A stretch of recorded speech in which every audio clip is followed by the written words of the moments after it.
bata ka? Kanina pa kita tinatawag. Nandito ka lang pala sa labas. Chang, makatawag ka naman para may masamang nangyari. Nagpahangin lang ako. Ang init kaya sa loob. Yung brown out na yan kasi. Ano bang meron? Halika nga rito. Chang, makahila ka naman po. Ano ba kasi yun? Ano ito? Ha? Buntis ka? Chang, saan mo nakuha yan?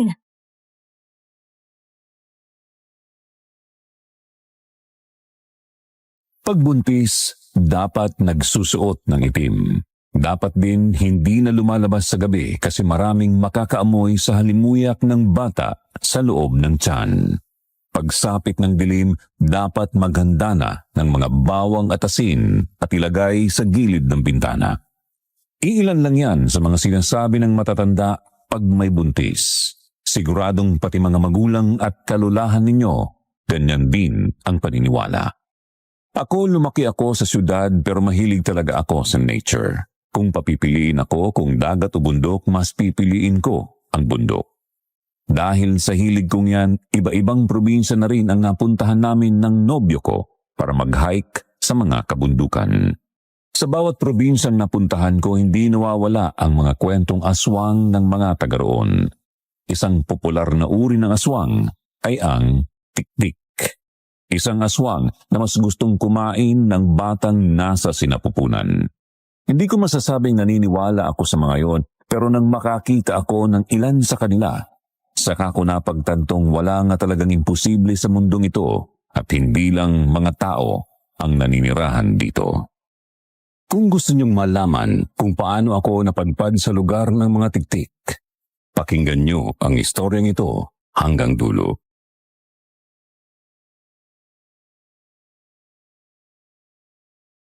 Dear Sir Jupiter, ako si Ina, hindi ko tunay na pangalan. Dalaga pa lang po ako, mahilig na po talaga ako sa mga adventure gaya ng hiking, trekking, biking.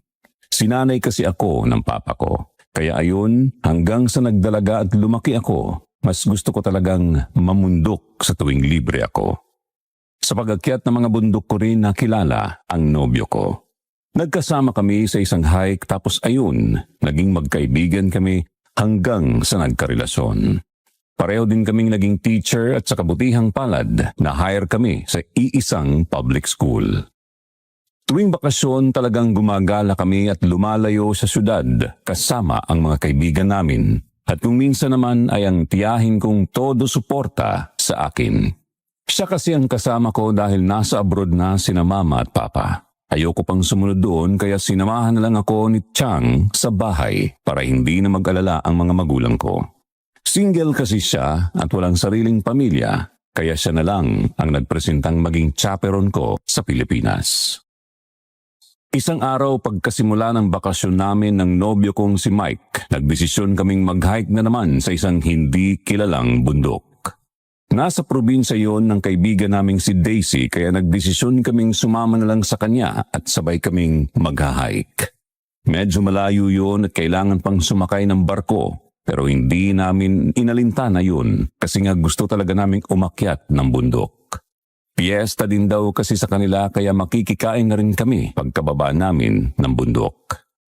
May dalawa pa kaming kasama, ang nobyo ni Daisy na si Jared at ang isa naming kaibigang si Cara. Dahil wala din namang magawa si Chang, sumama siya sa amin, pati na ang manliligaw niyang pulis. Ang hindi namin alam, ang dapat sanang bakasyon at pagre-relax na inaasahan namin ay mauuwi sa isang mapanganib at buwis buhay na pangyayari. Pero bago po natin ipagpatuloy ang aking kwento, makikiusap lang sana ako. Marami pong naglalabas ang bagong channel, ang nangunguha o nagnanakaw ng mga content. Sana po'y tulungan nyo kaming i-report ang mga ito. Huwag po nating tangkilikin ang mga channel na nangunguha ng mga pinaghirapan ng iba. Sa mga legit na channels lang po namin kayo makinig. Marami pong salamat. Sa pagpapatuloy ng ating kwento,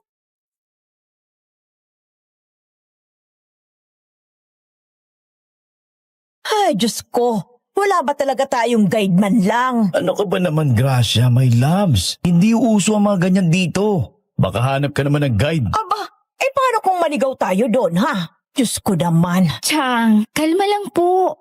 Ilang beses nang naakyat ni na Daisy at Jared tong bundok na to. Makakabalik agad tayo nang hindi pa nagagabi. Eh kasi naman, bakit dito pa tayo, ha? Chang, ano ka ba? Marinig ka ni Daisy, nakakahiya. Makikipiesta pa naman tayo pagbaba natin. Hoy, ikaw babae. Sigurado ka bang okay lang sa'yong mag-hike, ha? Ano ka ba namang bata ka? Eh, paano kung... Chang, ang lakas ng boses mo. Bakit? Hindi mo pa ba sinasabi kay Mike, ha? Naghahanap pa po ng tiyempo. Tsaka, baka pagbaba na natin. Gaano ba kataas ito, ha? Eh, baka kung anong mangyari. Hindi nga mataas, Chang. May kalahating oras lang daw papunta sa talampas. Pagkatapos nun, baba na agad tayo. Kahit na. Nandyan na yung mga kaibigan nyo. Tara na. Ano bang pinagbubulong-bulungan yung magkiyahan dyan? Wala ka na doon. Ina, handa ka na? Ang tubig mo. Nandito sa bag ko. Gusto mo ako magdala? Hindi na. Eto naman. Tara na nga.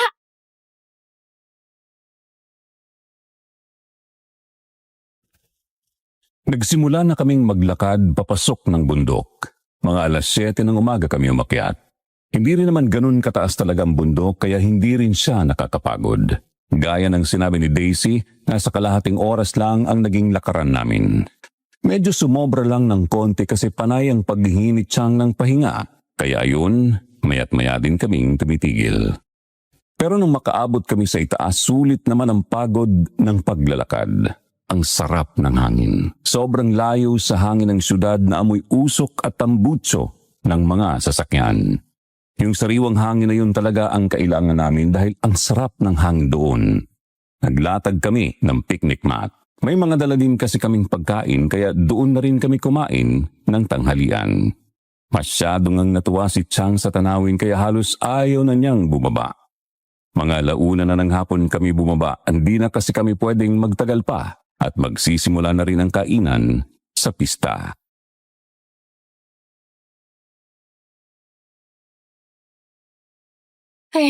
Bakit parang ang layo na ng nilalakad natin ngayon? Oo nga eh. Di ba ang bilis lang naman nating nakarating kanina sa tuktok?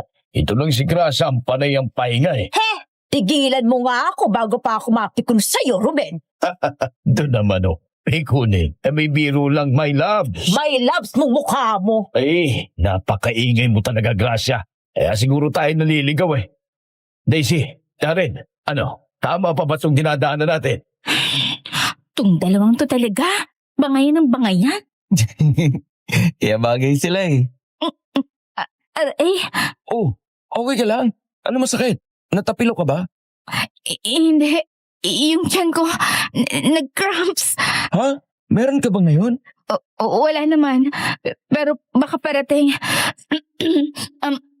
Bilisan na lang natin. Nahuhuli na tayo.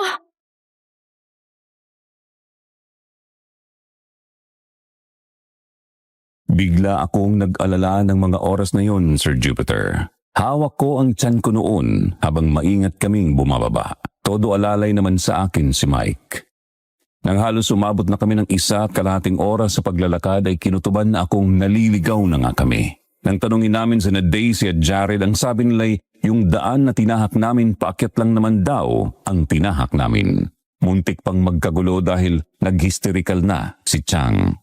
Napaupo na lang ako sa isang malaking bato sa gilid ng daan. Hindi na ako sumali sa pag-awat kay Chang kasi ng mga oras na yon natatakot talaga akong ma-stress at baka kung ano ang mangyari sa amin ni baby. Naipangako ko nga sa sarili ko na hindi na muna ako aakyat ng mga bundok habang buntis ako. Inaamin ko, Sir Jupiter, may pagkatanga ako ng mga panahong yon dahil hindi ko agad sinabi kay Mike ang kalagayan ko at talagang umakyat pa ako ng bundok. Ewan ko rin, siguro kasi ng mga oras na yon magulo din ang isip ko kaya gusto ko munang huminga. Bundok lang naman ang nakakapagpakalma sa akin. Hindi naman ako diskumpiyado kay Mike. Alam kong pananagutan niya ako. Mas nagdududa ako sa sarili ko. Hindi ko kasi alam kung kaya ko na ba yung responsibilidad. Kahit na desidido naman akong ipagpatuloy ang pagbubuntis, parang nakakatakot pa rin. Na mga oras na yon, parang saka ko lang nalabanan yung takot na yon, kaya gusto na talagang makababa noon.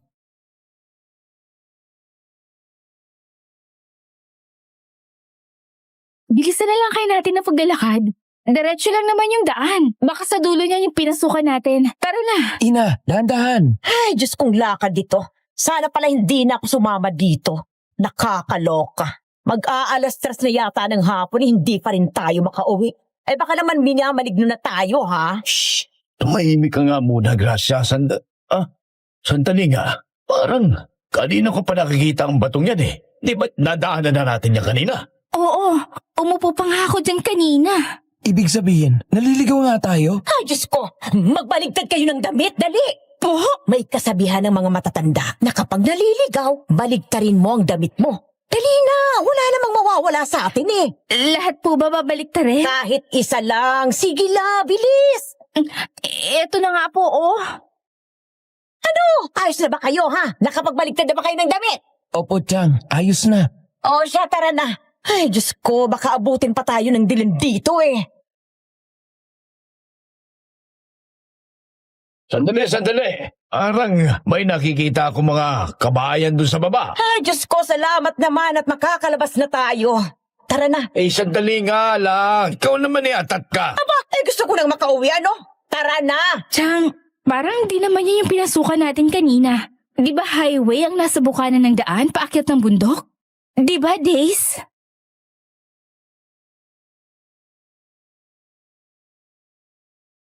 Tumango si Daisy at sinabing mukhang mali kami nang nalusutan ng daan. Nagtalo na naman sina Chang at Mang Ruben. Nagsisihan pa silang dalawa kasi padalos-dalos daw si Chang at gusto nang bumaba kahit di pa naman namin sigurado kung tama yung lalabasan namin. Panay naman ang paghingi ng sorry na Daisy at Jared kay Chang kahit na ang pinagdidiskitahan ni Chang ay si Mang Ruben. Para matigil na sila sa bangayan nila, pumagitna na ako.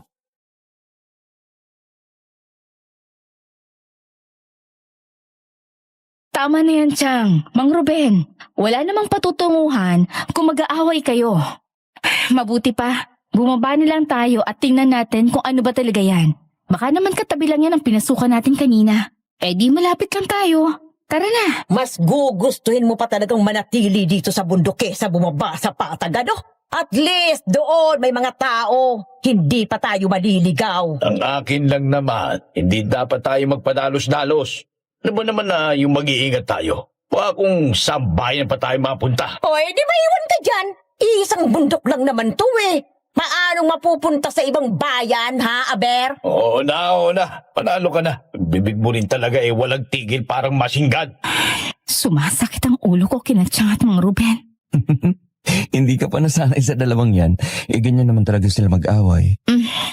Kasi naman, nawawala na nga tayo. Hindi pa rin sila magkasundo. Nakakalo. O, di ba iwan ka dyan? Isang bundok lang naman to eh. Paanong mapupunta sa ibang bayan, ha, Aber? Oo na. Panalo ka na. Bibig mo rin talaga walang tigil parang masinggad. Sumasakit ang ulo ko kina Chang at Mang Ruben. Hindi ka pa nasanay sa dalawang yan. Ganyan naman talaga sila mag-away. Kasi naman, nawawala na nga tayo. Hindi pa rin sila magkasundo. Nakakaloka. Hayaan mo na lang. Tara na.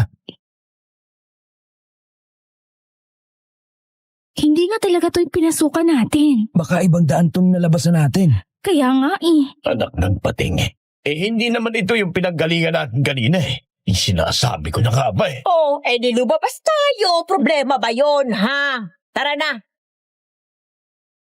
Sino kayo? Hindi namin kayo kilala. Anong ginagawa niyo rito? Pasensya na po. Pero mali po yata kami ng daang tinaha kaya dito kami nakalabas. Saan po bang papuntang highway? Anong highway? Nasa kabilang bahagi ng bundok ang highway. Wala po bang daan dito sa inyo papuntang highway? Wala. Oh, kita mo na. Gracia. Kasi naman Oo na, ikaw nang magaling. Chang, Mang Ruben, please naman pwedeng tumahimik muna?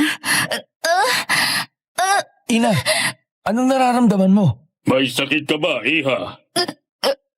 Wala po. Ina, ay Diyos ko, saan ang masakit, ha?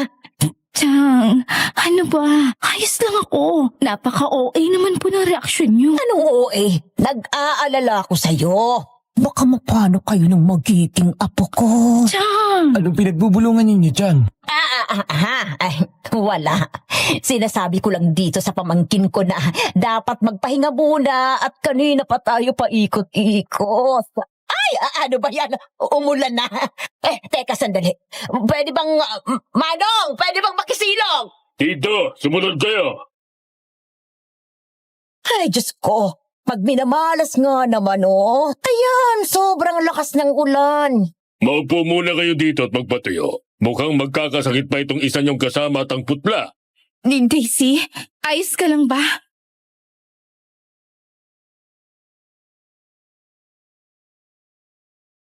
Napalunok ako habang tinitingnan ng kaibigan namin. Nang hihina siya at nakasandal sa balikat ni Jared, nakahawak pa rin ako sa puson ko kasi kumikirot pa din doon. Tinanguan lang ako ni Daisy bago niya pinikit ang mga mata. Napatingin tuloy ako sa paligid. Isa yung bahay na gawa sa kahoy. Nakaupo kaming lahat sa upuang kahoy sa gilid malapit sa pintuan. Nakaakbay si Mike sa akin at nakapulupot sa akin ang jacket niyang medyo basa. Nasa kabilang gilid ko naman si Chang habang nakatayo sa gilid niya si Mang Ruben. Isang maliit na gasera lang ang ilaw sa buong bahay. May 2 palapag yun pero hindi naman ganun kalaki. Parang tulugan lang talaga. Kita kasi mula sa kinaupuan namin ang nakalatag na higaan sa itaas ng maliit na hagdan. Nang bumalik yung lalaking nagpatuloy sa amin, may dala na siyang mga tasa. Isa-isa niya kaming binigyan noon. Agad naman kaming humigop sa mainit na tsaa para maibsan ang lamig.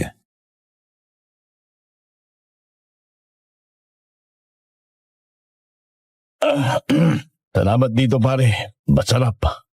Magaling kayong gumawa ng tsa dito. Salamat. Dito na muna kayo.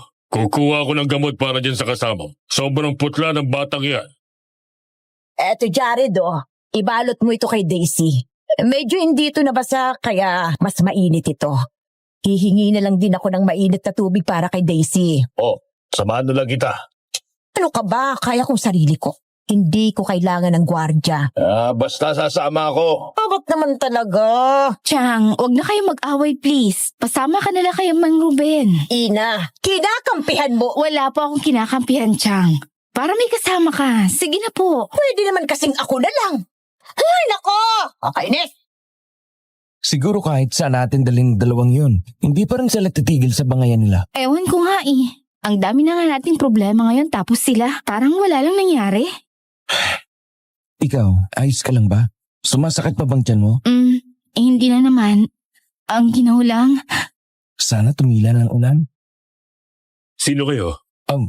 Magandang hapon pre. Mga bisita natin sila, Terry. Galing bundok. Napadpad dito. Nagpapatila lang sila ng ulan. Yan palang anak kong si Terry. Kaming 2 lang ang nakatira dito sa bahay. Ako naman si Jerry. Eto ng mainit na tubig. Salamat, paring Jerry, ha. Makapare ka naman. Close ba kayo? Tigilan mo ako at ayokong patulan ka. Halika, Daisy. Pupunasan kita nito. Naku, nilalagnat ka. May dala ba kayong damit? Wala po, Chang. Balikan na lang naman kasi dapat tayo, diba? Ay, oo nga eh. Di bali. Kara, iha, patulungan naman ako. Ikaw nang magbasa niyang towel. Hanggang kailan sila dito tayo? Hanggang pagtila lang ng ulan. Aalis din kami agad. Pasensya na kayo sa istorbo. Derek, halika muna. Mag-uusap muna tayo.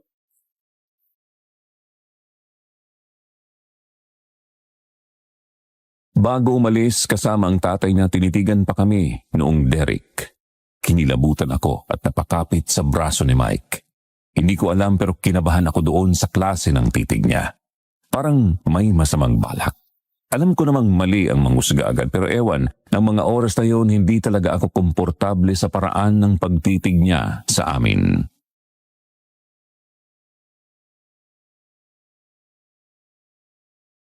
Ayos ka lang. Kapit na kapit ka naman sa akin. Dito lang naman ako eh. Tumigil ka nga. Wala ako sa mood makipagbiruan. Inakalma. Hindi naman ako nakikipagbiruan eh. Tinatanong ko nga kung ayos ka lang. Bakit? Ano meron? Napansin mo ba yung titig ng Derek? Hindi ko masyado napansin. Bakit? Ewan ko. Iba ang pakiramdam ko sa titig niya. Ha? Bakit? Ano bang nararamdaman mo? Hindi ko ma-explain. Pero basta, kinakabahan ako. Di bale, aalis na rin naman tayo pagkatila ng ulan. Sana nga tumila na, di ba?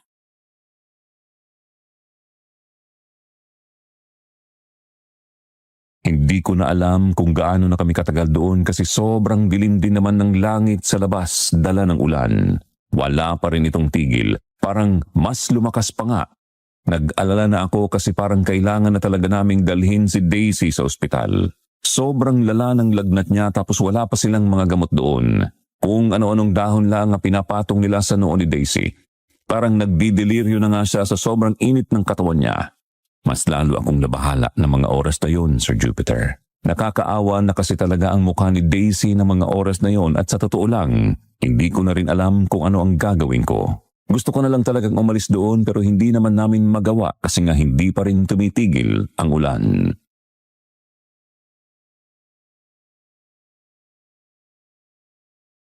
Hindi pa rin tumitigil ang ulan. Natatakot na ako para kay Daisy. Baka anong mangyari sa kanya. Oo nga eh. Ano ba naman kasing ulan to? Ayos lang ba kayong dalawa dyan? Ayos lang naman po, Mang Ruben. Si Daisy po, kumusta na siya? Ay, hindi pa rin bumababa ang lagnat. Anong gagawin natin kung hindi talaga bumaba ang lagnat niya, Mang Ruben? Hindi pa tumitila ang ulan. Oo nga eh. Kailangan na natin humingi ng tulong. Hindi rin naman natin pwedeng isulong sa ulan yan eh. Kung hindi talaga titila ang ulan, pwede naman kayo magpalipas ng gabi rito sa amin. Iisa nga lang ang kwartong mapapatulugan namin sa inyo. Nako, hindi na po. Baka tumigil din naman ang ulan. Aalis din po kami kaagad. Tingin niyo talaga titila yan agad? Mukhang may bagyo nga eh. Hindi kakayanin ang kasama niyo pag sumulong kayo. Pare, wala pa kayong mga albularyo dito. Baka pwedeng patignan naman namin yung kasama namin. Meron kaming manggagamot. Bahay niya yung katabi namin. Pwede natin siyang dalhin doon. Hindi pa pwedeng siya nalang papupuntahin dito? Baka kung ano pang mangyari sa kaibigan namin. Hindi lumalabas ang bahay niya si Aling Ana. Hindi yun papayag. Iatid namin ang kaibigan niyo. Pwede rin namang may sumama sa inyo. Sige na, ako nang mahala. Tara, ihatid na natin.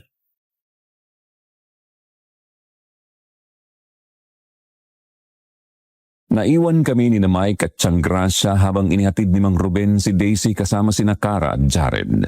Sumama na din si Mang Jerry habang naiwan naman ang anak niyang si Derek kasama namin. Nasa bukana siya ng pinto habang nakatanaw sa ama niyang hinahatid ang mga kaibigan namin sa kabilang bahay. Pinagmasdan ko siyang maigi hanggang sa nilingon niya ako kaya agad din akong napaiwas ng tingin. Tumabi si Tiang Gracia sa amin.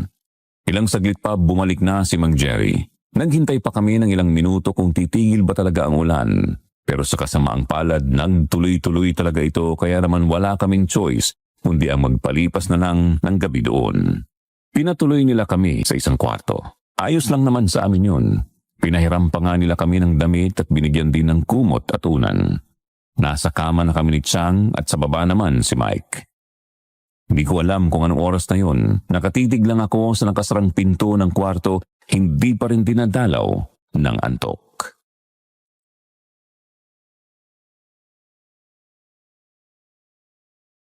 Ay, Diyos ko. Napakamalas naman ang pagpunta natin dito. Ayun ba talaga bumagyo at wala pang kuryente dito sa lugar na ito? Nakakaawang kaibigan mo. Kasalanan ko to eh. Ako ang nagyaya sa kanilang umakyat ng bundok. Sana pala nakapiesta na lang tayo. Sorry, Tiang. Eh ano pa bang magagawa natin? Nandito na tayo. Huwag nang magsisihan. Sana lang talaga gumaling na yung si Daisy at sana tumila na rin tong ulan. Naku, gusto ko lang umuwi. Ayoko sa aura ng lugar na ito. Ano pong ibig niyo sabihin? Eh para kasing may kakaiba sa lugar na ito eh. Hindi nga alam ni Daisy na may mga tao pa pala dito sa likod ng bundok, no? Hindi ba nakapagtataka yun, ha? Kaya nga po eh. Kaya kayo, ha? Mike, hoy! Mike, gising ka pa ba dyan? Ano po, Tiang? Abi, antok na antok ka na dyan. Makinig muna kayong dalawa, okay? Hindi natin alam kung anong lugar ito at kung anong klaseng mga taong nandito. Kaya huwag kayong maging kampante, okay? Kung pwede nga lang, huwag na tayong matulog ngayong gabi. Oo. Huwag matulog, Tiang. Oo, bumawi na lang tayo ng tulog bukas. Nako, hindi talaga ako kampante sa lugar na ito eh. Salita na lang, Tiang. Mauna ka na pong matulog. Magbabantay kami ni Mike. Ay naku, hindi. Matulog ka na. Ina, huwag matigas ang ulo ha. Ako na lang munang magbabantay. Hindi na, Chang. Ayos lang po. Ako na lang magbabantay muna. Antok na antok ka na nga dyan eh. O siya, sige na, matulog na kayong dalawa. Ay, hindi na po, Chang. Ako na po. Sigurado ka ba talaga? Kaya ko pa naman at saka tingin ko naman hindi rin naman ako makakatulog ngayong gabi. Mike, makinig ka na lang kay Chang. Pagod na ang mukha mo, oh. Oo nga naman, baka bukas wala ka ng energy niyan eh. O siya, sige na, matulog na kayong dalawa. Hihintayin ko rin naman si Ruben o kung sino mang bumalik dito para magbalita kung ano mang nangyayari kay Daisy. Babalik po sila. Akala ko doon muna sila sa bahay ng albularyo gaya ng sinabi naman Jerry. Huwag kang mag-alala at sinabihan ko na kanina si Ruben. Papunta yun dito ngayon. Sige po. Matutulog na ako, Chang. Abay, dapat ka na talagang magpahinga. At baka kung anong... Chang, sige na po. Matulog na tayo.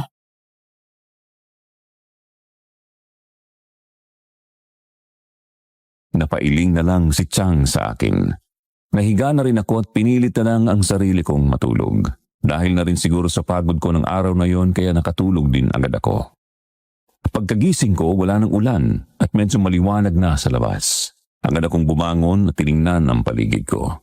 Gising na si Mike at umalis na ako ng kama at lumapit kay Mike.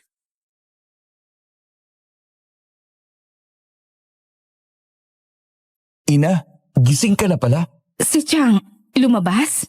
Oo, pinuntahan yata si Mang Ruben at sina Daisy sa kabila. Teka, kumusta si Daisy? Ayos na ba siya? Hindi ko alam eh. Mabuti pa, puntahan na lang natin. Sige, okay na naman ang panahon sa labas. Pwede na tayong umalis. Nasaan ang mga tao? Baka nasa labas. Naririnig kong pagtalak ni Chang eh. Ano na naman kaya ang tinatalak nun? Paanong wala na, ha? Imposible yan! At ikaw, akala ko ba kasama kanila kagabi? Ano? Hindi mo na malayong wala na yung mga kasama mo? Ano ka ba naman? Akala ko ba pulis ka, ha? Ay, hindi ko nga namalayang may umalis. Chang, Mang Ruben? Teka, sino pong umalis? Ay, Diyos ko! Buti na lang at gising na kayo. Bilis! Kailangan na nating umalis dito. Ha? Chang! Teka, ano bang nangyayari? Sandali lang po. Hindi po ba kayo mag-aagahan? Ipinagluto po kayo ni tatay. Hindi na, iho. Maraming salamat na lang. Hindi nyo nga alam kung nasaan ang mga kasama namin eh. Ano? Sina Daisy ba? Nasaan sila? Ay, ewan ko. Ang sabi ng mag-amang yan, wala na raw yung tatlo nang magising sila. Ito namang si Ruben na hindi alam na umalis na yung tatlo. Samantalang magkasama naman sila sa iisang bahay. Mike, kunin nyo ng mga gamit. Bilisan nyo, dali!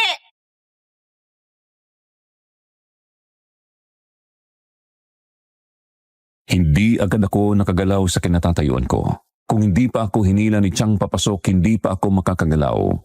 Sumunod agad sa amin sina Mike at Mang Ruben. Kinuha nila lahat ng gamit namin tapos ay nagmamadali kaming lumabas. Nagulat pa kami nang nasa sala na ang mag-ama at naghihintay sa amin.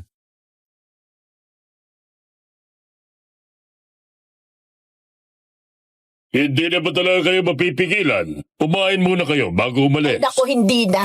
Iniwan na nga kami ng mga kasama namin. Pasensya na kayo. Hindi talaga namin namalayang umalis na sila. Nakita na lang naming paakyat na ng mundo pabalik sa pinanggalingan nyo. Hindi na namin natanong o napigilan. Ibig sabihin, gumaling na si Daisy? Malamang, hindi naman siya makakalakad kung may sakit pa siya eh. Ay, pilosopo ka rin, iho. Pasensya na kayo rito sa anak ko. Derek, tama na yan. Pumasok ka na sa loob. Kung hindi na talaga namin kayo mapipigilan, sige, mag-iingat na lang kayo. Pasensya na rin po. Nag-aalala lang kasi kami sa mga kaibigan namin. Pero salamat po sa mga naitulong nyo. Pasensya na po sa abala. Mauna na po kami. Siguro naman makakabalik na tayo, di ba? Nakaalis na nga yung tatlo eh. Yung mga batang yon, iniwanan talaga tayo. Ay, naku, ewan ko sa inyo. Visit pa rin ako sa'yo at dun sa mag-amang nandun. Bakit nadamay na naman ako? Nakakalimutan mo bang isa ka ring pabaya at hindi mo na malayang umalis ang tatlo? Akala ko ba nagbantay ka, ha? Sabi ko sa'yo, huwag kang pakampante, di ba? Kami nga ni Mike, salitan sa pagbabantay kagabi. Diyos ko naman talagang taong ito. Oo na. Kasalanan ko na. Nagsalitan din kami ni Jared. Kaya nga nakatulog ako sa kalagitnaan ng gabi. Malay ko naman kung may plano silang umalis o ano. Bilisan mo na nga lang dyan at nang makabalik na tayo sa bayan. Naku, Ina, yung mga kaibigan mong yun, ha? Chang, baka naman may dahilan. Baka nagmamadali sila. Natakot na ba ako kung anong nangyari kay Daisy? At hindi talaga tayo ginising. Ano ba namang klaseng mga kasamahan yan? Gracia, di bang huwag ka na nga munang magtatalak dyan at maglakad ka na nga lang. Nagbaligtad ba kayo ng damit nyo? Kailangan pa po ba yun, Chang? Aba, wala namang mawawala kung gagawin pa rin natin.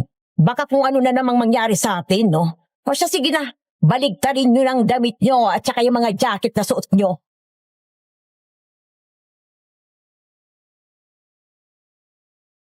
Sinunod na lang namin si Chang kaysa pagmulan na naman ng bangayan nila Mang Ruben. Nagbaliktad kami ng isang damit namin. Sobrang tahimik ng gubat dahil kasisikat pa nga lang ng araw. Binilisan namin ang paglalakad kasi wala kaming dalang kahit anong pagkain o inumin. Hindi kami pwedeng abutin ng ilang oras sa gitna ng gubat, baka kung ano na namang mangyari sa amin. Pagkatapos ng ilang minutong paglalakad, napatigil kami nang makita ang bukanang pinasukan namin noong umakyat kami ng bundok. Napasinghap ako at excited na tinuro kina Chang ang daan.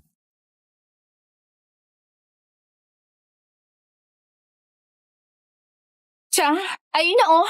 Di ba dyan tayo pumasok? Salamat sa Diyos, nakita din. Oh, ayun, nakita din. Putik hindi tayo inabot ng isang oras Bakit kahapon hindi natin mahanap-hanap ha? Mukhang iba po talaga yung nadaanan natin kahapon, Mang Ruben. Pero wala naman ako napansing ibang daan kanina. Nakakapagtaka lang. Oo nga. Baka talagang niligaw tayo kahapon. Malamang, alam nyo naman ang mga ganitong gubat, siguradong maraming elementong nakamasid sa atin pagkapasok pa lang natin dito. Oh, tara na. Bilisan na natin. At baka kung ano na naman ang mangyari. Kaya, bilis. Hanggang ngayon may selebrasyon pa. Bakit ang ingay ng mga tao? May pinagkakaguluhan po ata sila. Di ba pamilya ni Daisy yan? Sina Aling Marlene, tsaka si Mang Nilo? Parang hindi sila nagkakasiyahan. Tara, lapitan natin. Junilo! Nandito sila! Anong ibig sabihin ni Aling Marlene? Nasaan ang apo ko? Nasaan si Daisy? Oo nga! Bakit kayo lang? At bakit ngayon lang kayo? Maring Marlene, anong nangyayari? Hindi namin maintindihan. Kahapon pa dapat kayo umuwi. Bakit ngayon lang kayo ha? Saan kayo galing? Yun na nga, Mari. Abay, pasensya na kayo. Nagkaligaw-ligaw kami nung pauwi na dapat kami. Ay, Diyos ko. Umulan pa ng sobrang lakas. Buti na nga lang at may nasilungan kami doon sa bundok. Sinilungan kayo sa bundok? Saan? Hindi namin alam kung sino yung mga taong nandun Ano? Sinong mga tao? Ano pinagsasabi mo, Gracia? Walang tao sa bundok. Meron! Sino yung mga nakasama namin, ha? Ginamot pa nga si Daisy kasi nilagnat at nabasa sa ulan. Sandali nga, hindi ba sinabi ni na Daisy sa inyo ang nangyari sa amin? At saka, asan nga bang tatlong yun? Ay, nako. Hindi ba dapat kami ang magtanong niyan sa inyo?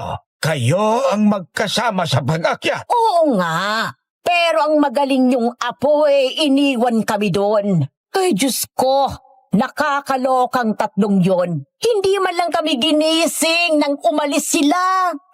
Ano pinagsasabi mo? Hindi pa umuwi si Daisy.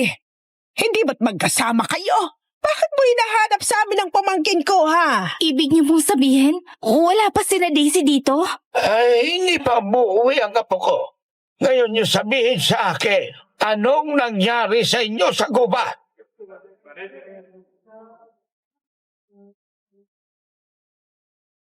Hindi makapaniwalang nagkatitigan kami ni Chang, Mike at Mang Ruben. Grabe ang takot at kabako ng mga panahong yun, Sir Jupiter. Napuno din ng bulong-bulungan ng paligid. Pinapasok kami ni Aling Marilyn sa bahay nila at doon kami kinausap. Nakita ko pa ang isa nilang kamag-anak na may sinasabi sa mga tao sa labas. Hindi ko masyadong naintindihan pero ang narinig ko ay maghahanap daw sila. Mas lalong tumindi ang kabako.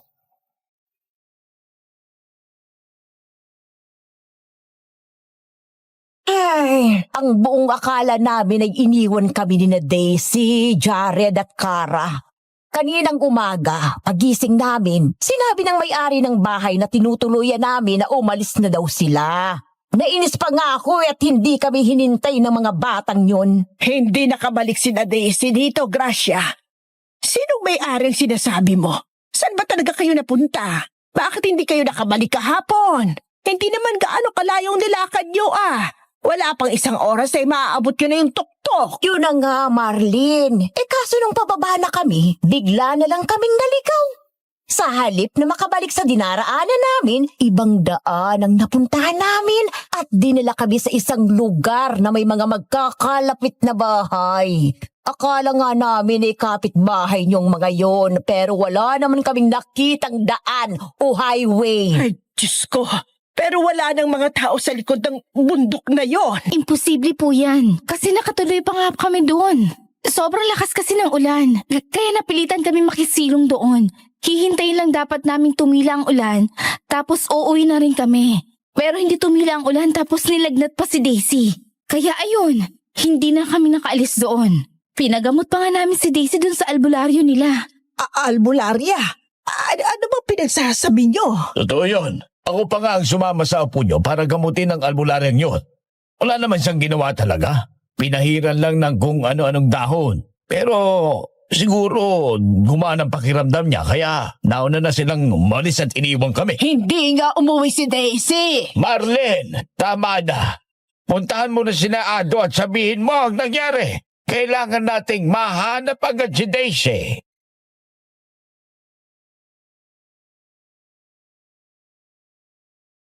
Hindi ko alam kung anong mararamdaman ko ng mga oras na yun, Sir Jupiter. Sobrang kinabahan ako at hindi ko talaga alam kung ano ang nangyayari. Pero sa mukha pa lang ng lolo ni Daisy, naramdaman ko nang may mali sa nangyayari. Hindi agad umalis si Mang Nilo. Tinitigan niya lang kami na parabang may iba siyang pinapahiwatig. Hindi ko na napigilan kaya nagtanong na ako.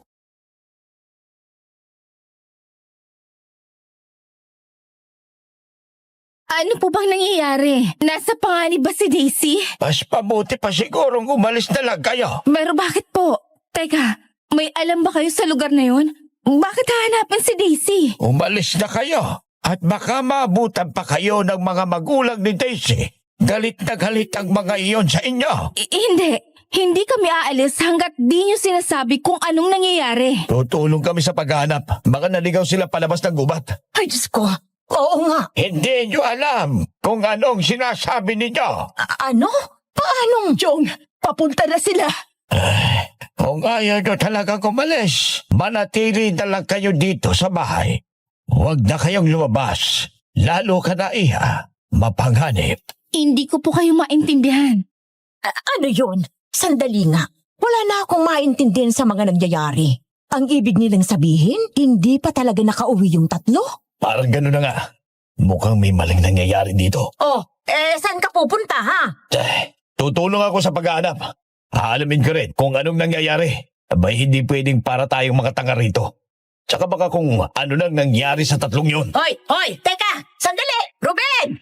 Chang, sama din kami. Mike, tara na. Ay, naku Ina. Diyan ka na lang sa bahay at baka kung ano pang mangyari. Hindi, sasama kami.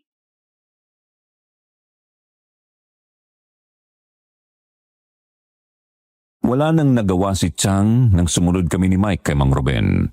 Hindi namin alam kung saan kami pupunta.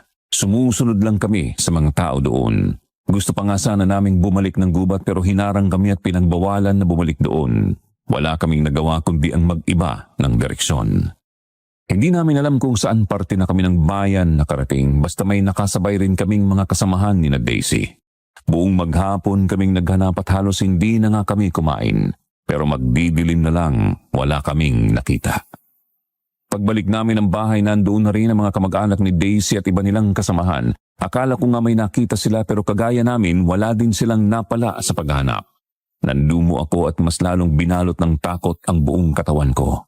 Ramdam na ramdam ko ang masasamang tingin sa amin ng mga kasamahan nila. Ng mga kamag-anak ni Daisy at iba nilang kasamahan. Akala ko nga may nakita sila pero kagaya namin, wala din silang napala sa paghanap.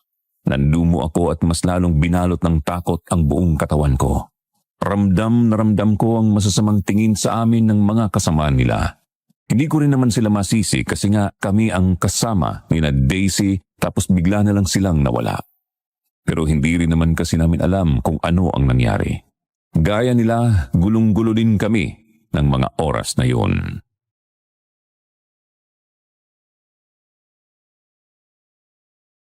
Hindi ba sinabihan na kayong umalis? Bakit andito pa rin kayo? Hindi ba't sinabi kong umalis na kayo?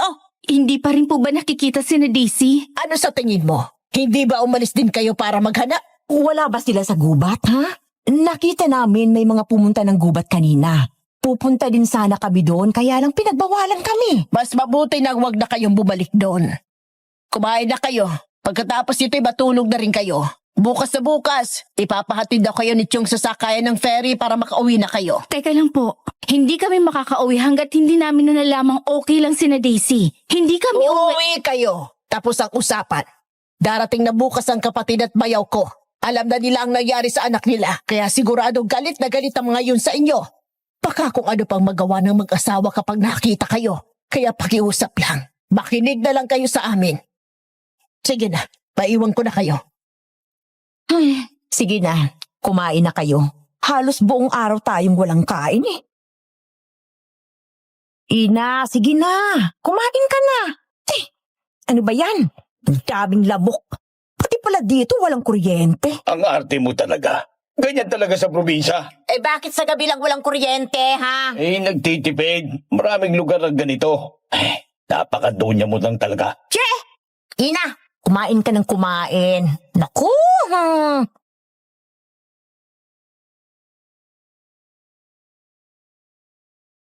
Makahulugan kong tinitigan si Chang pero umiling lang siya. Bumuntong hininga ako at hindi na rin nagreklamo. Alam ko namang iniisip lang niya ako at ang anak ko. Ayaw ko rin namang mapahamak ang dinadala ko kaya pinilit ko ang sariling kumain. Pagkatapos noon pumunta na rin kami sa kwartong hinanda para sa amin. Pagkasandal ko pa lang sa likod ng kama agad nang bumigat ang talukap ng mga mata ko. Narinig ko pa sina Chang at Mang Ruben na nag-uusap hanggang sa tuluyan na akong nakatulog. Nagising na lang ako nang biglang may kumalabog sa bubong. Napabalikwas ako ng bangon sa gulat pero mas napasigaw ako nang bumulaga sa akin ang isang napakahabang dila mula sa bubong. Nabulabog ang buong kabahayan dahil sa sigaw ko. Mabilis akong niyakap ni Mike at sumugod naman sa loob si Mang Nilo. Gamit ang isang itak, pinutol nila ang napakahabang dila. Saka namin narinig ang muling pagkalabog ng bubong na sinundan ng isang napakatinis na sigaw sa labas. Sumigaw si Mang Nilo at narinig ko ang mga taong nagtakbuhan palabas ng bahay. Maging si Mang Ruben at Chang ay tumakbo na rin palabas.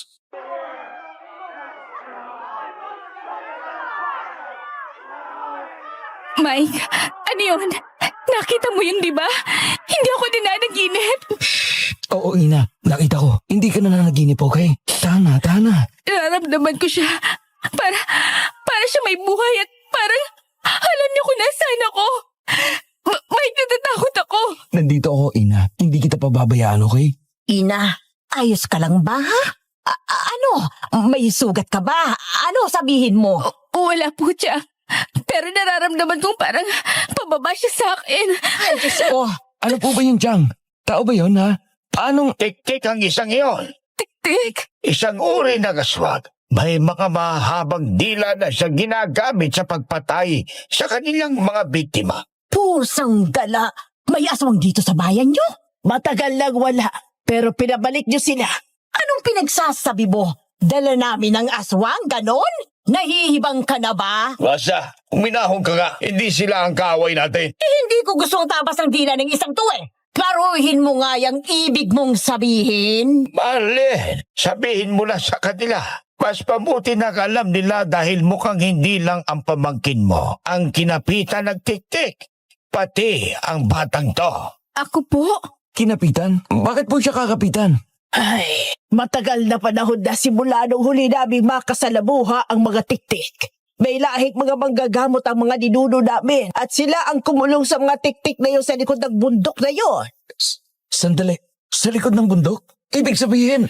Sina Mang Jerry at yung... Yung mga taong sinabi yung tinulungan kayo, hindi sila tao. Hindi namin alam kung paano kayo napunta doon kasi hindi nyo dapat nakita ang daang yun. Pinalimutan nila ng malalakas na orasyon noon, kaya hindi sila nakakalabas. Pero nakalabas sila. Kami ba ang nagpalabas sa kanila? yan hindi rin namin alam. Kinausap na ni Chong Nilo ang mga kasamahan naming mas maalam sa nangyari noon. Di minsan, hindi namin nakita kung anong meron sa likod ng bundok na yon. Bukas na bukas, pupuntahan nila ang lugar na yon. Makinig kayo, kailangan nyo nang umalis. Kung nakapunta kayo sa lugar nila, malamang hahanapin kayo ng mga yon. Bakit nila kami hahanapin? Wala naman kaming ginawa sa kanila. Pero natuntun nyo sila. Teka lang po, naguguluhan ako. Ibig sabihin, susundan nila kami? Malamang. Hindi mo ba narinig ang sinabi ni Chong kanina? Kinapitan ka nila, Ina. Kaya malamang, hindi titigil ang mga yun hanggat hindi ka nakukuha. Mahabaging Diyos, anong pakay nila sa pamangkin ko? Di, sandali. May alam ako sa mga tiktik eh. Di ba mga bata ang gustong kainin ng mga yon? Eh, bakit naman si Ina ang sinusundan?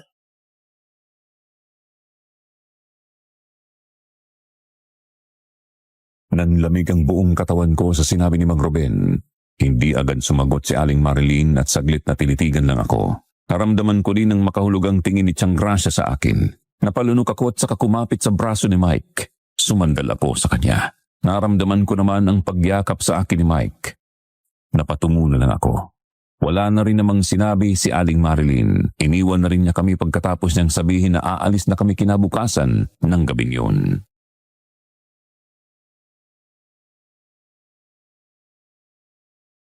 Hindi ako nakatulog ng gabing yun.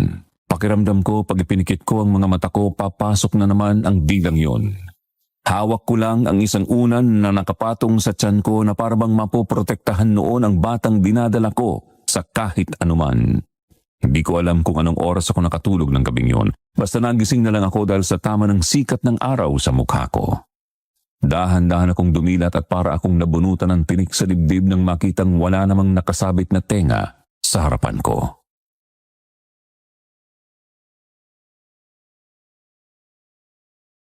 Ina, ayos ka lang? Oo, Nakatulog ka ba ng maayos, ha? sa totoo lang, hindi ko alam. Pakiramdam ko, nakaidlip lang ako. Huwag kang mag-alala. Bumawi ka na lang ng tulog pagka-uwi natin. Nasaan sina Cha at Mang Ruben? Maagang umalis si Mang Ruben. Ang sabi ay sumama kay na Mang Nilo. Si Chang. Ate, tama na! Walang magagawa ang pag-aaway nyo! Pabimbitawan mo ako eh! Pag ako hindi nakapagtimpi sa'yo! Hindi namin alam kung nasaan ang anak mo! Ano bang hindi mo maintindihan doon, ha? Asya! Ate, tama na sabi! Mike, si Chang! Labasin natin!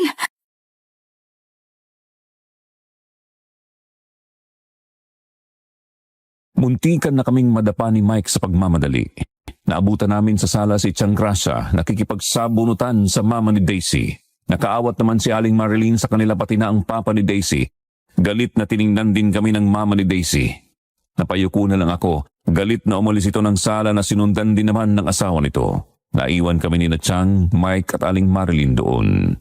Inis na inis si Tiang. Iniwan niya kami doon at pumunta siya ng kwarto. Nang sundan namin si Mike, nakita namin siyang nag-i-empake na ng mga gamit.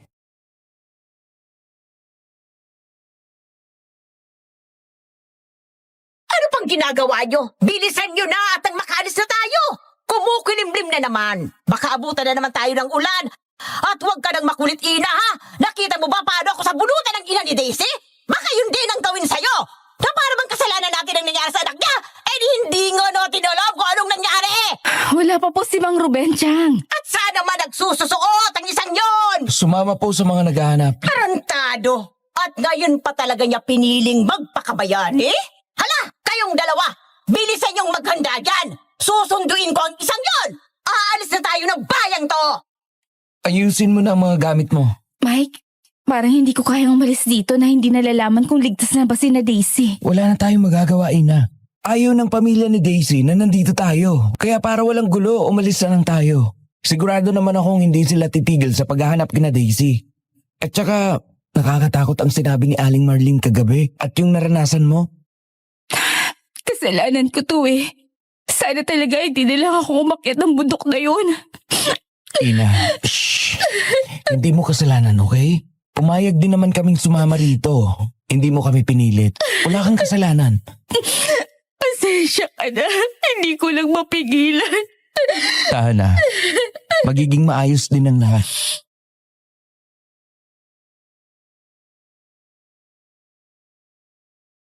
Kahit nalabag sa loob ko, naghanda na ako para makauwi. Pagkabalik ni na Tiang Gracia at Mang Ruben, kasama nila si Mang Nilo at ang isang lalaking maghahatid daw sa amin papuntang pier. Wala nang kahit anong paalam. Tinanguan lang kami ni Mang Nilo tapos ay hinatid na kami ng lalaking kasama niya. Tahimik lang kami sa biyahe. Makulimlim nang umalis kami at talagang inabot na kami ng malakas na ulan sa daan. Nakatingin lang ako sa labas nang biglang huminto ang sinasakyan naming jeep.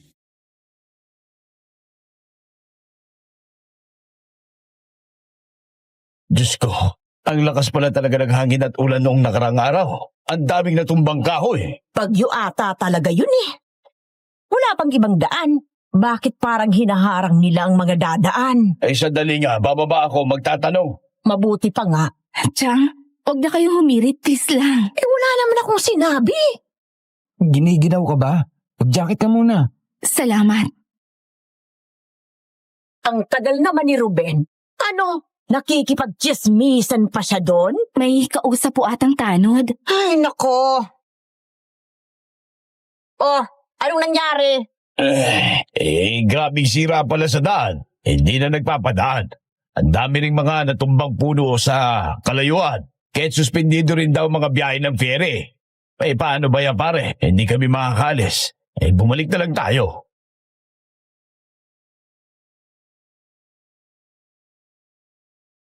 Nagdalawang isip pa yung lalaki kung ibabalik ba kami pero sa huli ay wala rin naman siyang nagawa.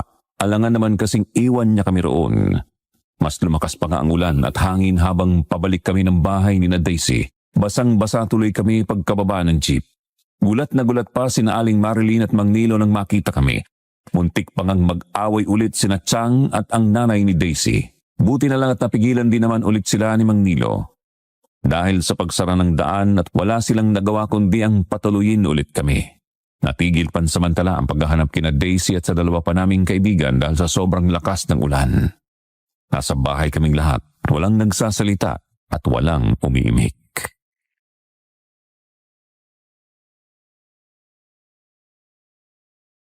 Magbihis muna kayo. May mainit na tsokolate dito. Salamat po. Magbihis ka na. Baka magkasakit ka pa. Rin ako. May maliit na bintana sa itaas ng banyo nila kaya kitang-kita ko kung gaano kalakas ang ulan. Saglit na napatitig ako doon sa bintana nang bigla akong mangilabot.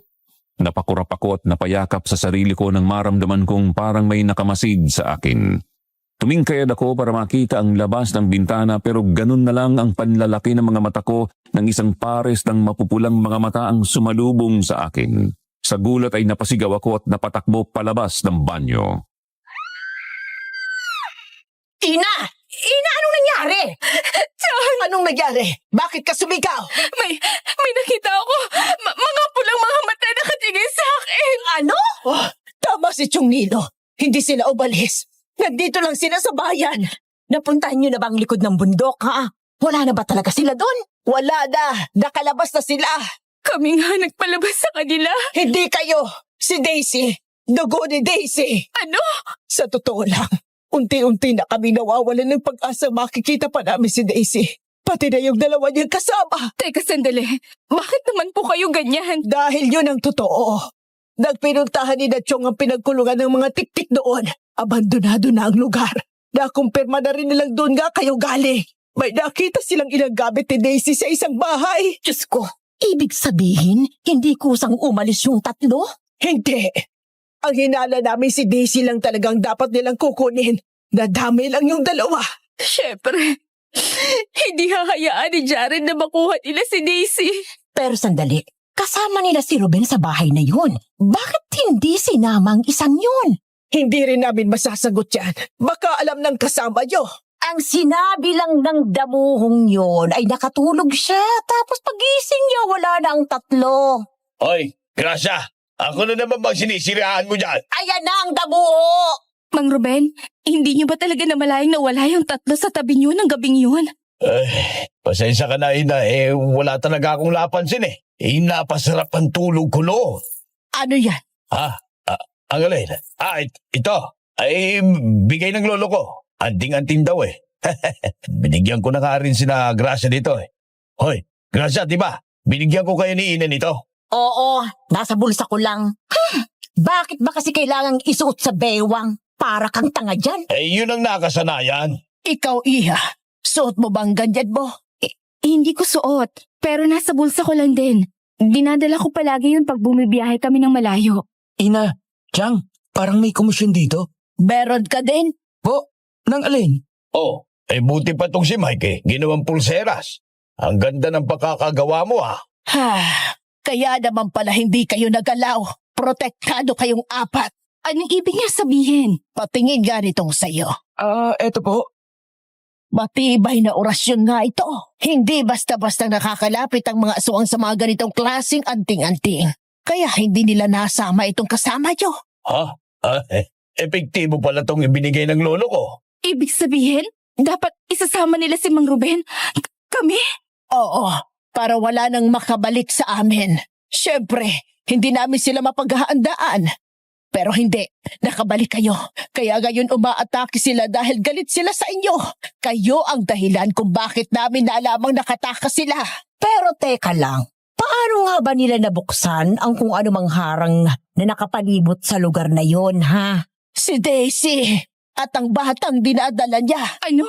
Buntis si Daisy? Hindi mo pa pala alam. Mukhang wala pa silang sinabihan sa mga kaibigan nila. Pero buntis siya. Ayaw nga sana namin siyang paakyatin ng bundok pero nagpumilit at sinabing huli na rin naman niya yon. Dapat imamanhikan na sina Jared. Pero nangyari ito.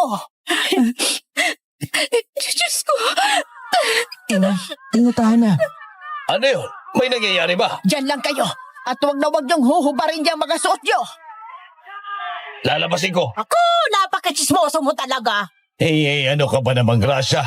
Titignan ko lang para alam natin ang nangyayari. Baka kung ano pang sumusugod dito eh. Bahala ka sa buhay mo. Gracia! Gracia! Ano na naman ba, Ruben? Si Daisy at yung dalawa nasa labas. Po? Nasaan? Ayos lang ba sila, ha?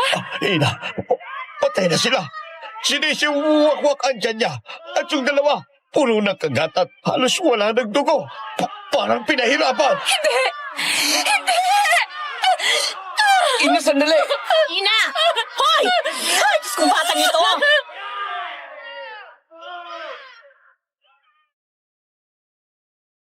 Parang may nagbara sa lalamunan ko ng mga panahong yun, Sir Jupiter.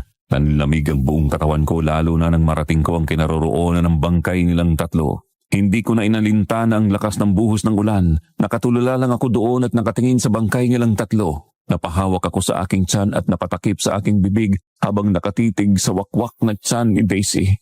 Wala na yung laman. Nakangangapa ang kaibigan ko at nakadilat ang mga mata. Sina Cara at Jared naman ay sobrang putla at parang bali-bali din ang mga buto. Halatang pinahirapan sila.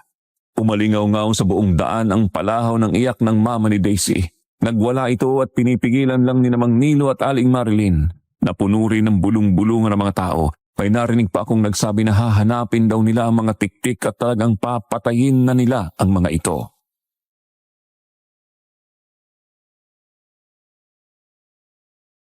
Napaupo na lang ako doon at umiyak ng umiyak. Agad ko namang naramdamang may humila sa akin patayo. Niyakap ako ni Mike at kahit na ayoko hinila nila ako papasok ng bahay. Wala pa ring tigil ang ulan sa labas. Tulala lang kaming apat sa kwarto. Wala ni isa sa amin ang nagsalita. Parang tumigil ang mundo ko ng mga oras na yon, Sir Jupiter. Hindi ko alam kung ano ang gagawin, kung paano kikilos at kung paano tatanggapin ang sinapit ng mga kaibigan ko. Sina Mike at Mang Ruben ang unang lumabas para tingnan kung ano ang nangyayari at para na rin tumulong. Naiwan kami ni Chang sa loob ng kwarto.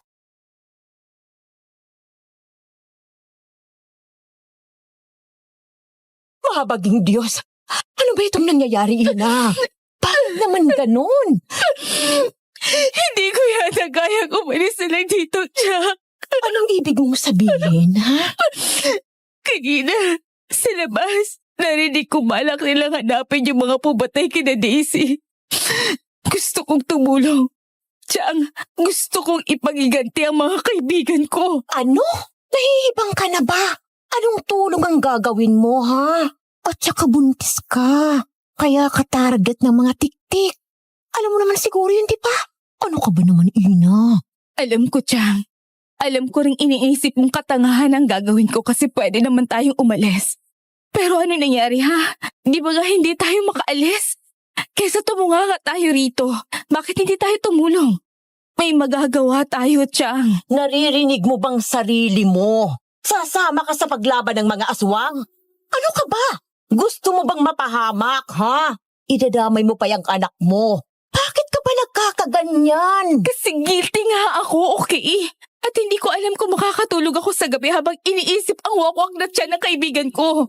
Kahit palagi niyo sinasabi na hindi ko kasalanan, na walang may gusto nang nangyari. Ang totoo ay isa pa rin ako sa dahilan kung bakit nangyari yun. Sinadya ko man o hindi, ako ang nagdala sa kanila sa kamatayan. Hindi man direkta, isa ako sa dahilan. Kung kayo, kaya niyo maging okay na gano'n na lang, ako hindi. Ina, Sising-sisi ako, Chang. At sobrang nakokonsensya ako kaya gagawin ko ang lahat ng makakaya ko para mapaghiganti ang mga kaibigan ko. pero ipapahamak mo ang buhay mo at ng anak mo. Kahit yung anak mo na lang ang isipin mo. Huwag ka mag-alala, Chang. Hindi ko pa rin pababayaan ang sarili ko, pati na ang tinadala ko. At paano mo gagawin yon, ha? Magpapatulong ako kay Aling Marlene. At saka hindi ba't tayo lang naman ang nakakita sa anyo ng taong mga tiktik na yon? Sabi nila mga ninuno pa nila ang nagkulong sa mga yon. Kaya imposibleng alam nila itsura ng mga yon kapag normal sila. Matuturo natin sa kanila kung sino ang mga tiktik. Sigurado akong marami na silang alam na pantukoy dyan. Kaya hindi na nila kailangan yan. Eh di ano na lang. Pain! Ano? Pwede ka namin gawing pain. Buntis ka, diba? At sabi mo nga'y gusto mong tumulong. Hindi ka namin pababayaan. Hindi mo kailangang lumaban. Poprotektahan ka naming lahat. Pero kailangan ka namin gawing pain para mapalabas ang tiktik. Sinabi na ni Chong na kinapitan ka na rin ng isa sa kanila. Kaya kanya sinusunta. Ikaw ang isusunod niya. Ay, Diyos ko. Sandali naman. Wala bang ibang paraan? Sige, payag ako. Ina, ano ka ba? Hindi mo pa sinasabi kay Mike na buntis ka. Sasabihin ko na ngayon, Chang. Kanina ko pa naman dapat sasabihin eh. Ang alin? Anong sasabihin mo? Mike, iho. Mike, buntis ako. Ano? Buntis ka? Oo, magdadalawang buwan na yata. Ina, bakit ngayon mo lang sinabi? Pusang gala. Pagiging tatay na ako? Oo.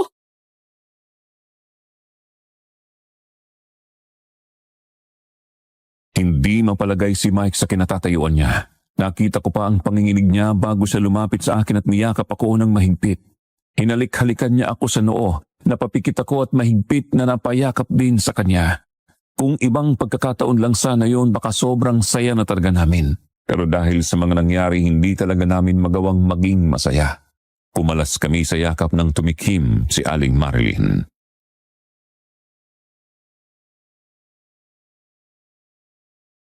Ayokong sirain ang drama niyo pero kailangan namin ng nobya mo, Mike. Saan? Bakit? Gusto nilang gawing pain ng mag-ina mo? Ano? Ito namang nobya mo, papayag. Hindi ako papayag, Ina. Ano to? Alam ko, katangahan to pero, Mike, hindi ko kayang umalis na lang dito nang walang ginagawa sa pagkamatay ni Daisy. Nakokonsensya ako, Mike. Kailangan may gawin ako. Kailangan may gawin tayo. Pero mapapahamak kayo ng anak natin. Hindi namin siya pababayaan. Hindi. Kahit na. Papanganin, pero kailangan. Anong kailangan, ha? Putik! Bakit mag-ina ko ang gagawin ninyong pain sa mga aswang na yon? Dahil nakakapit sa kanya ang isa sa kanila.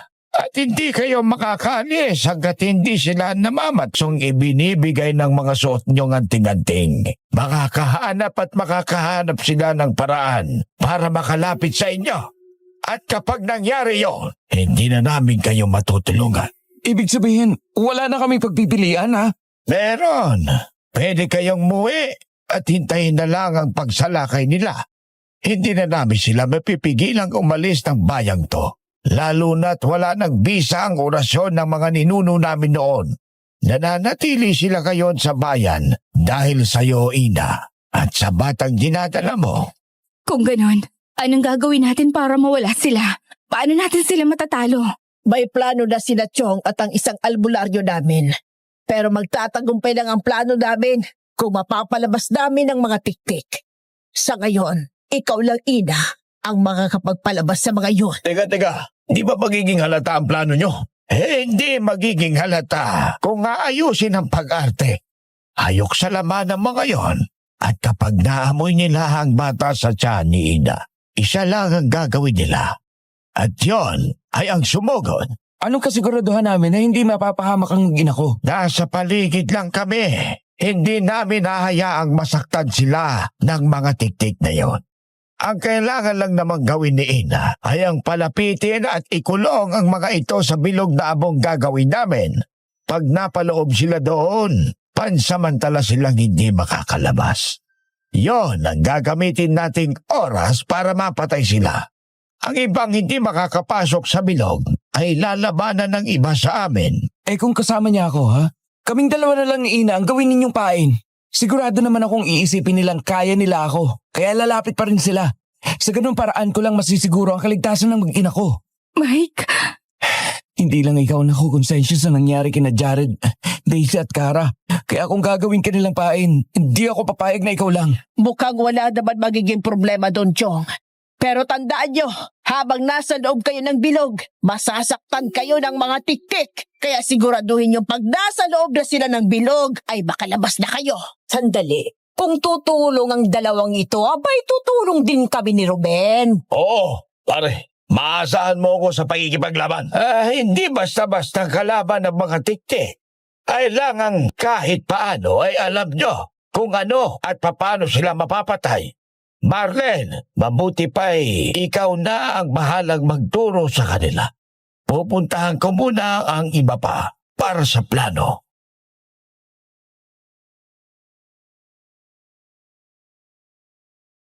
Padilim na at umuulan pa rin sa labas. Ang sabi ni Mang Nilo, patitilain muna namin ang ulan bago isagawa ang plano. Habang sila'y naghahanda kasama ang mga albularyo, tinuruan naman kami ni Aling Marilyn kung ano ang dapat naming gawin kapag may kaharap na tiktik.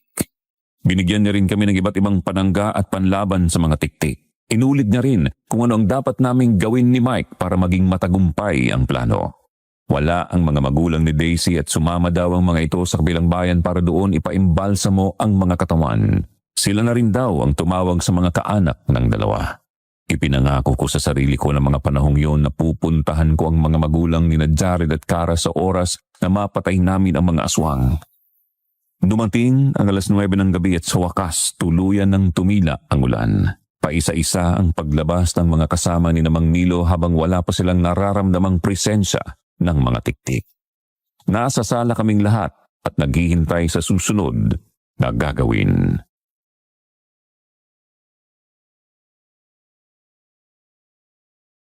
Alam nyo, may isa pa akong pinagtataka eh. Ano naman yon? Di ba nga, muntik ng kainin ng tiktik itong apo ko? Di ba, yung dila nun malapit na sa tiyan ni Ina. Eh bakit nakalapit kung suot pa rin naman ni Ina ang anting-anting niya ng mga oras na yun? Di ba hindi sila nakakalapit sa amin dahil dito? Maaaring hindi alam ng isang yon ang proteksyong meron si Ina. Parami sila. Hindi natin alam kung sino ang muntik nang umatake ng gabing yon. At kung isa ba yon sa mga nakasalumuhan ninyo noong nasa lugar nila kayo. Sa bagay, baka nga ganun. Chong, ayos na daw sila. Magaling. Nasa na ang mga langis ninyo? ito po. Chong, nandito na sila. Dennis, sabihin mo na ang mga kasama mo. Ina, Mike, handa na ba kayo? Handa na po. Mike, huwag mong kalilimutan ang binili namin. Opo. Naku, mag-iingat kayong dalawa. Basta, nandito lang kami sa gilid ha. Huwag kayong mag-alala. Salamat po, Mang Ruben. Tara na. Malapit na sila.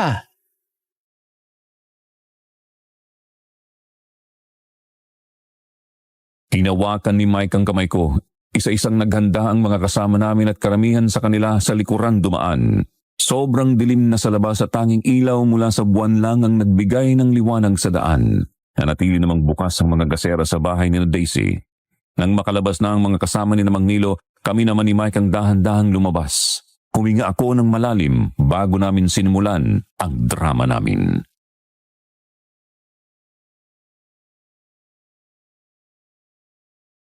Handa ka na? Handa na. Okay ka na?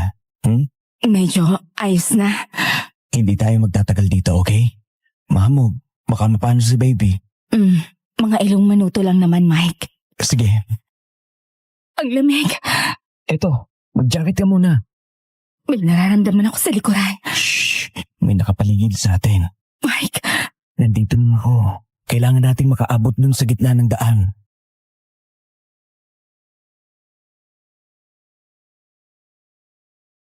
Habang naglalakad kami ni Mike, ramdam na ramdam ko na ang palapit na presensya sa aming likuran. Medyo nakahinga lang ako ng maluwag nang nakapasok na kami sa bilog. Nagpanggap kaming tumitingala na sa langit at nagpapahangin lang. Nakayakap si Mike sa akin mula sa likuran. Ramdam ko ang sobrang kaba. Napasinghap ako nang biglang may mga uwak na nagliparan tapos ay may naramdaman kaming presensya sa likod namin. Nagkatinginan kami ni Mike. Pinakalma niya ako hanggang sa narinig namin ang boses ng lalaking nasa likuran. Dahan-dahan nilingon namin yun at doon nakita namin si Derek. Normal na parabang naglalakad-lakad lang din siya sa gitna ng gabi.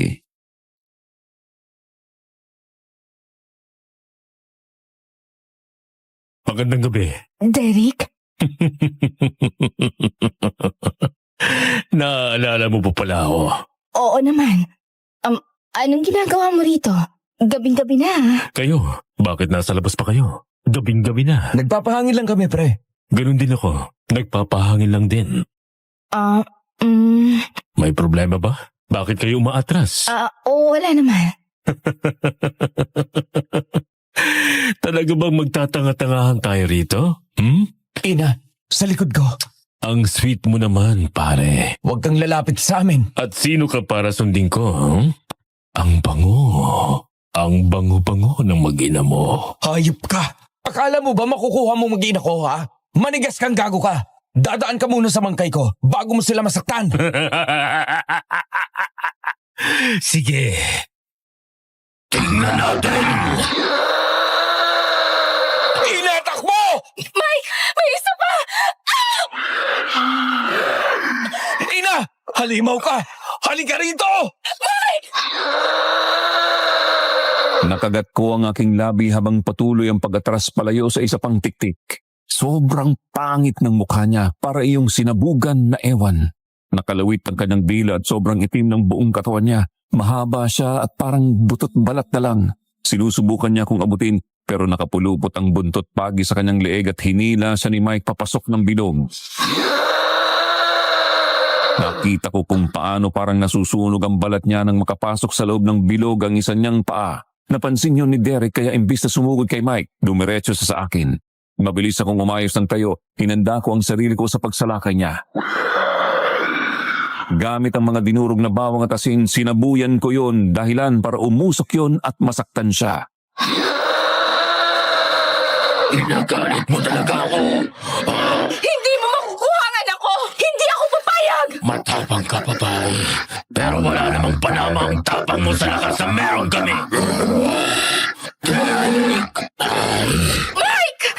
Ina! Tumakbo ka na, bilis! Iwanan mo na ako! Akala mo, mapapasakay mo kami sa mga paabo-abo nyo, ha? Bitiwan mo ang tatay ko. Akmang hahatakin ni Derek si Mike na ngayon ang ama niya sa loob ng bilog. Hindi na ako nag-aksaya ng panahon. Tinulak ko si Derek papasok ng bilog, saka ako sumigaw kay Mike. Umalulong ang mag-ama at kasunod noon ay ang pagdating ng iba pa nilang mga kasama. Nataranta ako pero bago pa man makalapit ang mga ito sa amin, lumabas na mula sa gilid ng daan si Mang Nilo at iba pa nilang mga kasama. Sila ang kumalaban sa mga tiktik na bigla na lang dumating. Agad akong lumapit kay Mike at pilit siyang hinila kahit na pinagtutulungan na siya ni na Jerry at Derek. Kinuha ko ang hawak niyang buntot pagi at saka iwinasiwas sa mag-ama para hindi sila makalapit kay Mike habang hinahatak ko ito palabas ng bilog. Mike! Tigilan mo siya! Hayop! Ina! Mike! Ruben! Tulungan natin sila! Hoy! Bilis! Makakatayo ka ba, ha? Makakatayo ako, Mang Ruben. Hindi nyo kami matatalo. Mga mahihina lang yan. Wala kayong palaman sa amin. Sige na, Ina. Kami na ang bahala dito. Umalis na kayo. Nagwala si Derek sa loob ng bilog pero hindi siya makalabas. Ang ama niya naman ay hinang-hinang nakahiga sa loob. Pinalibutan sila ni Mang Nilo at ng iba pang mga albularyo. May mga narinig akong mga Latin na sinambit ng mga matatanda. Ilang saglit lang nakarinig ako ng pagsabog sa labas pagkatapos ng matitinis na sigaw mula sa aswang.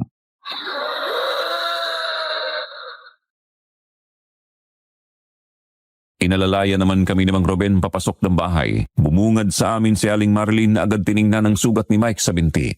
Nakasandal lang ako kay Mike habang kinakalma ang aking sarili.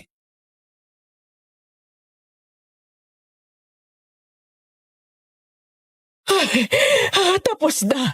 Pwede na kayong makauwi. Naipagiganti nyo na rin ang pamangkin ko at ang mga kaibigan nyo. Sorry po. Sorry kung dahil sa akin wala na si Daisy. Sorry po talaga. Hindi na natin mababalik ang buhay ng pamangkin ko. Pero mabibigyan natin siya ng hustisya. At yun ang nangyari ngayon, Ina. Salamat dahil tinulungan niyo kaming ibigay sa pamangkin ko ang hustisyang nararapat sa mga pumatay sa kanya. Huwag mo nang isipin yun, Ina. Wala namang may gusto sa nangyari. Tapos na, Ina. Ligtas na si baby. Oo. Wala nang manalakit sa kanya. Mahal na mahal ko kayo, Ina. Hindi ako papayag na may mangyaring masama sa inyo. Tandaan mo yan. Mahal na mahal ka din namin, Mike. Nako, mamaya na kayo maglabing-labing pwede. Diyos ko naman, gamutin muna natin tong napakalaking sugat sa binti mo, Mike. Salamat, Chang. Ina, okay ka lang ba? Bakit? Medyo sumakit lang ang tiyan ko. Baka dahil sa nangyari kanina. Teka, kailangan mo bang magpadala sa ospital? Dito, Iha. Humiga ka muna dito. Walang malapit na hospital dito kaya hindi rin natin siya madadala. Ipahinga mo na lang muna yan. Bukas sa bukas, saka kayo magpa-check up sa hospital. Maraming salamat po.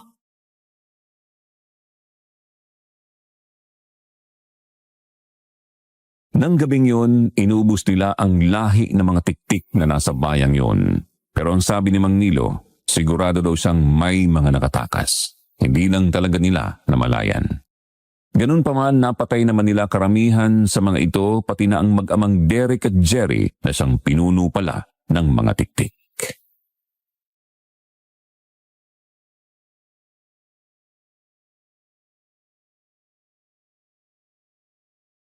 Pagkatapos ng gabing yun, umuwi na kami ng syudad. Nagpa-check up agad ako pagkarating namin. Nagdesisyon kaming wag nang ipaalam sa mga magulang namin ang nangyari kasi ayaw na rin namin silang maabala pa. Pinokus na lang namin ang atensyon namin sa aming baby. Sobrang saya namin ni Mike lalo na nang marinig na namin ang tibok ng puso niya. Para akong lumulutang sa ere at talagang hindi ko maipaliwanag ang saya. Ganun din ang naramdaman ni Mike. Sobrang payapa na ang pakiramdam ko lalo na nung nagkaroon ako ng lakas ng loob na bisitahin ang pamilya ng mga kaibigan kong nawala. Humingi ako ng tawad sa kanila kahit na pareho sila ng mga sinabi na hindi ko kasalanan at na walang may gusto sa nangyari at hindi ko pa rin talaga napigilan ang magsisi at mag-guilty. Naging maayos din ang lahat. Parang may tinik na natanggal sa dibdib ko pagkatapos ng usapang yun.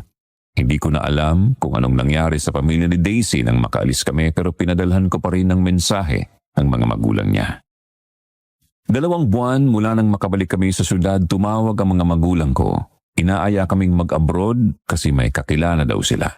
Hindi na kami ng dalawang isip ni Mike at pumayag na para doon kami magsisimulang muli ng bagong buhay.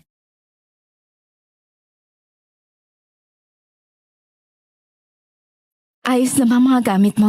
Oo na, na-double check ko na rin yung mga papeles natin. Mabuti naman. At makakalimutin ka pa naman. Grabe ka naman sa akin. Oh, sigurado ba kayong wala na kayong naiwan? Na-double check na po namin, Chang. Maraming salamat. Mamimiss ko kayong dalawa. Oh, Chang. Nandun ka naman pag nanganak na ako. Ikaw naman kasi. Sabi naman ni Mama na pwede ka doon sa isa sa mga guest room. Hindi na. Paano naman ang buhay ko dito? Ayos na ako, napabisi-bisita lang sa inyo doon. Naku, lalo na kapag dumating na ang apo kong ito. Oo naman, Chang. Ayos na ang sasakyan. Ano, tara, baka malit kayo sa flight ninyo. Sige na po, Chang. At baka magkaiyakan tayo. Ay nako, o siya, sige na.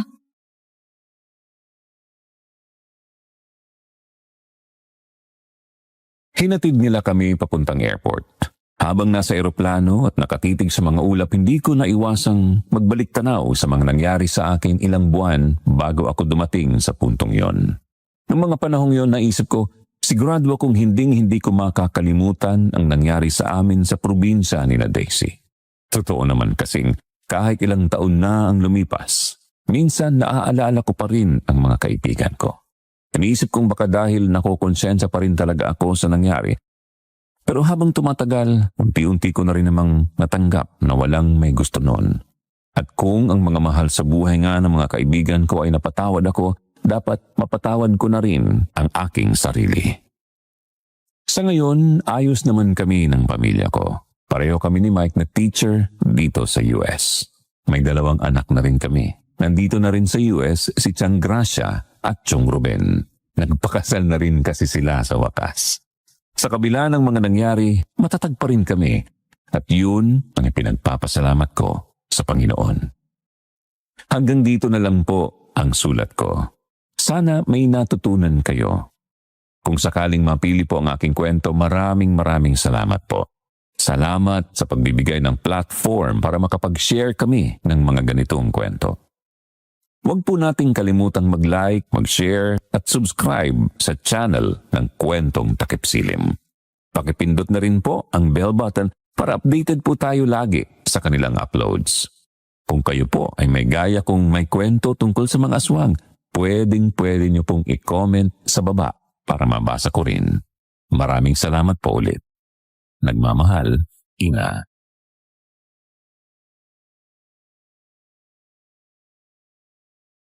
Grabe no, hindi biro ang pinagdaanan ng ating sender. Pero tama yan, Ina. Dapat matuto kang patawarin ang sarili mo para may peace of mind ka na rin. Tama ang mga taong nasa paligid mo na walang may gusto nun, kaya wag mo nang sisihin ang sarili mo. Kung nasaan man ang mga kaibigan nyo ngayon, sigurado akong mas gusto din ng mga yon na masaya kayo. Laban lang, Ina, at more power sa inyo ng pamilya mo. Muli, ako po si Jupiter. Sana samahan niyo ulit ako sa susunod na kwentong itatampok namin dito sa ating channel. Maraming salamat po sa inyong pakikinig.